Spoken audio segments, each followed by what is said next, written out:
This video report is about a protected mystery you've likely never heard about or know very little about. Everything needs to be viewed in context, so let's apply some context to the CIA and larger world of intelligence agencies in the US and abroad. According to some, the CIA is small potatoes. Some even state plainly that the CIA doesn't usually possess the technological tools or tradecraft that other agencies do, specifically the NSA. By the way, the NSA has an estimated 40,000 employees. Now this may come as a shock or sound totally ludicrous to some people to think the CIA isn't necessarily the big bad boogeyman they are accepted as being. But you have to admit, most people accept this notion without much due diligence. Central Intelligence Agency, how may I direct your call? Hold your position, don't move. We know where you are. We're gonna bring you in. The following events played out on Tuesday, April 29th, 2008, on the West Loop Freeway in Houston, Texas.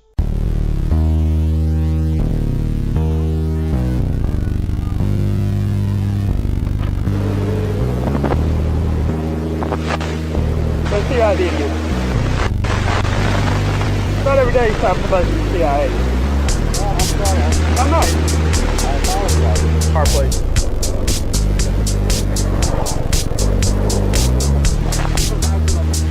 I've got one of our supervisors coming out to the scene right here. Can I get you to step out of your truck for me, sir? Step out of your truck for me, sir. Step out of your truck for me, sir. Are you armed now?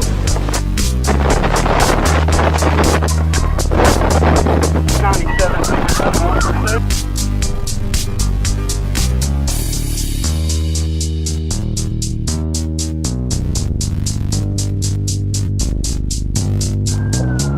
Drag that freeway.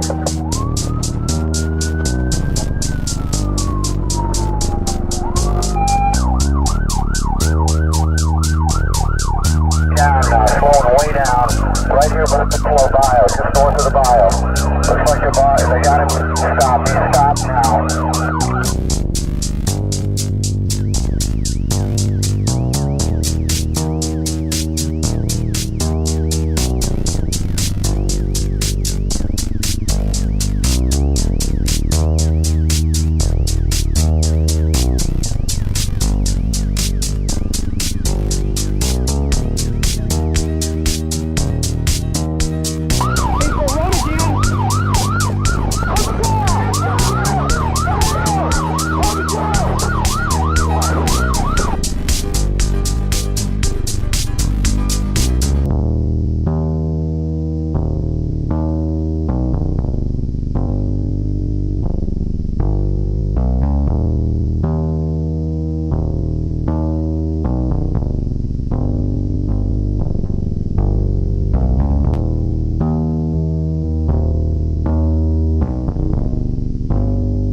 The man being gunned down is Roland Carnaby, a Lebanese American and son of a wealthy Lebanese family involved in the shipping industry.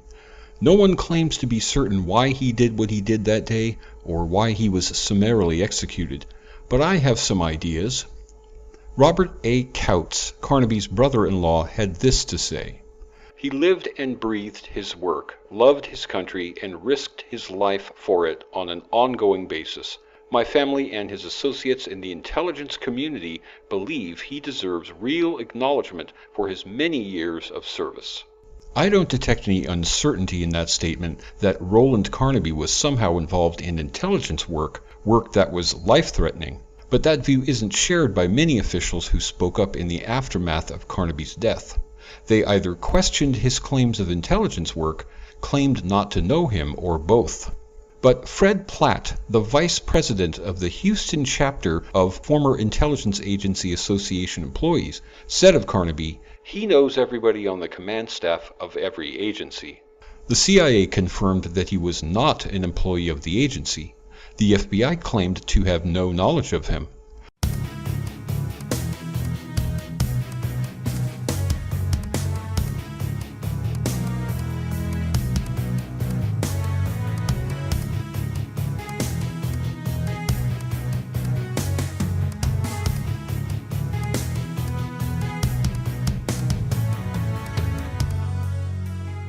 The media seemed determined to promote the notion that Carnaby had spent years constructing an elaborate fraud, presumably the acts of a man who was a shameless self-promoter. But despite the media narrative, too many aspects of Carnaby's life point to a very, very high-level figure in multiple government agencies and corporate entities. Some details simply point to a very secretive and private individual. His address with the Texas DMV was a downtown area UPS store post box. The registration for his Jeep Commander listed his address as a Pearland, Texas UPS store.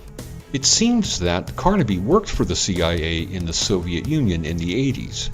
He spoke 7 languages, including Arabic and French.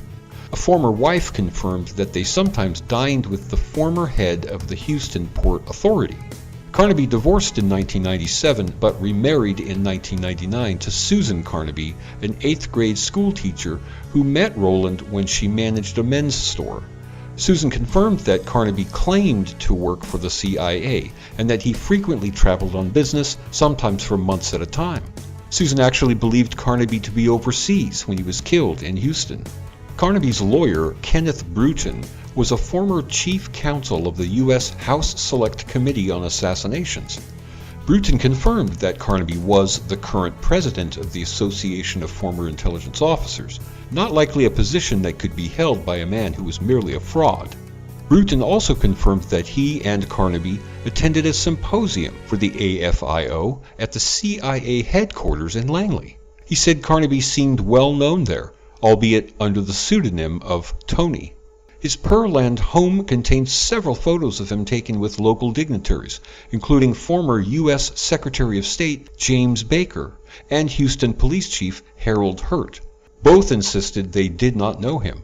Why? I think we can finally put to rest all the defamatory claims about Carnaby with 2 points. First, this is a photo of a book found at his home, personally signed by former CIA Chief George Tenet, which reads, "Dear Tony, aka RC, number 007, you have always stood side by side with me, and I will never forget it. We will always be brothers. Always have your back. All the best, George Tenet." Were that unique personal address just another part of some elaborate fraud, we have this photo taken at Carnaby's funeral.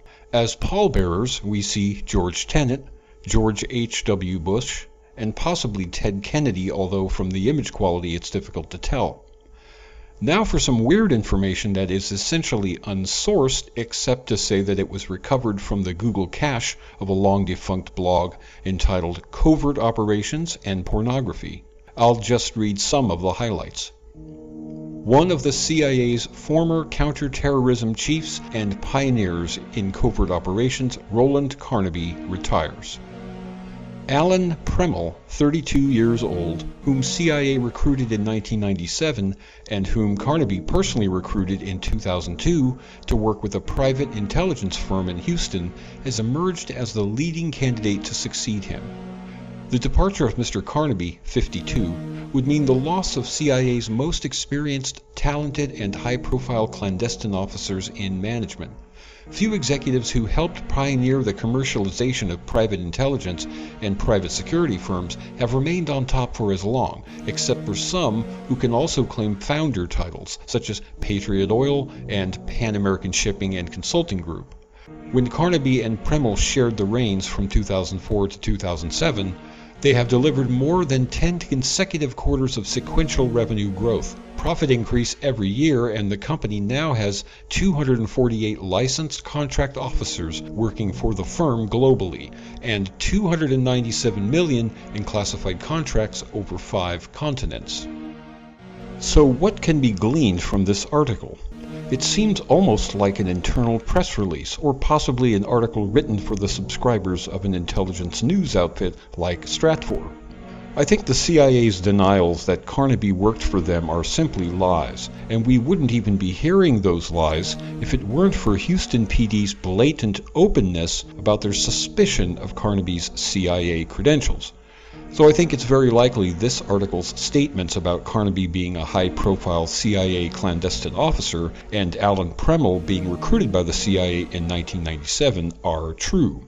It alludes to some private corporation operating outside of government that both Carnaby and Premel are corporate officers of. The unnamed corporation employs 248 intelligence contract officers worldwide and appears to work exclusively or largely under classified contract. The article notes Carnaby's age as 52, the same age at which he died, so the information was relatively current. Although it states Carnaby had retired, it also indicates a successor had not yet been chosen. It states that Carnaby was a former counter-terrorism chief and pioneer in both private intelligence and private security firms, as well as covert operations. He had been making several phone calls during the change. He called the FBI in Houston, and he called the Internal Affairs, Houston Police Department. I did find out that the FBI did call the Houston Police Department and asked them, please call off that chase. We can vouch for him. They ignored the request. It was a very interesting thing that happened the night before Carnaby was shot. Carnaby and some friends of his went to a restaurant in Houston called the Capitol Grill, same one that owns this one down here. It's where all the movers and shakers, the oil guys, the local politicos all hang out in this place. A guy approached Carnaby and his party with one of these to-go bags, for to-go work. And he had it open, and he acted like he was drunk. He approaches Carnaby and he says, "You gotta look what's in here." And of course, Carnaby's like, "I don't know you, sir. I've never met you before." He said, "No, you gotta look." And his friends say he immediately reached in. Carnaby reached in here. He was grabbing his concealed weapon, very nervous. Then the guy apologized, left the restaurant, and they noticed he got into a vehicle with diplomatic plates. He had several cell phones. One was a Bang & Olufsen. Then there was an iPhone. He had an iPhone. He had his BlackBerry. He had a Macintosh laptop.